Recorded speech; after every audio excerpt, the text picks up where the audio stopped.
So I'm going to talk today about sweet potatoes. It's one of my favorite foods. The sweet potato is a superfood. I encourage you to add it to your menus at least 3 or 4 times a week. Even as just a snack, sweet potato has so many nutrient value packed in there. You don't want to miss out on this. So I encourage you to eat these. I don't eat white potatoes anymore, or at least it's very rare if I do. So if I'm having a potato, this is what I'm having. I actually, when I'm buying them to cook at home, I found these steamable sweet potatoes, and this is one of the convenience packaged foods that I talk about a lot.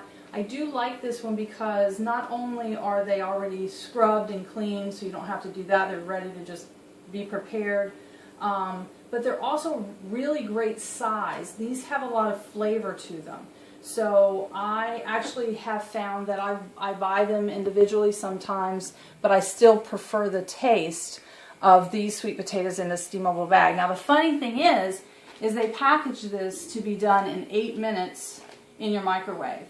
And anyone who knows me knows that I do in fact have a microwave, but I never cook in it. I don't cook my food or even heat my food up in the microwave.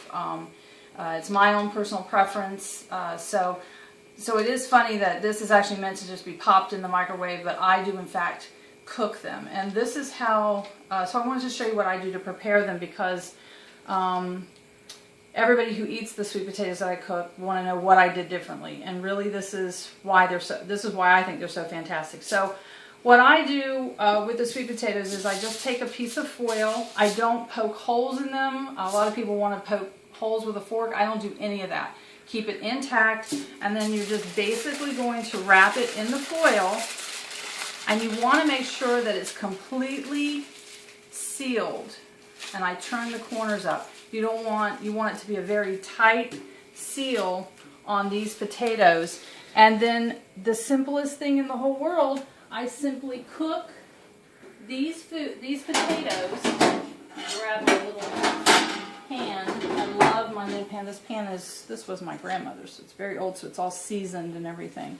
But I literally, that's all there is to doing this, and I put these in a 450-degree oven for about 40 minutes. So like when I'm roasting vegetables or doing something else, these are great to cook alongside. They cook about the same speed. So you want to start these. The cool thing about doing it this way is you can cook them in advance, leave the foil on, and take them tomorrow for a snack, and they're still going to be moist, they're still going to be good. If you do want to reheat them, then just pop them in an oven for 5 or 10 minutes, and they warm up really, really fast if you leave them in the foil.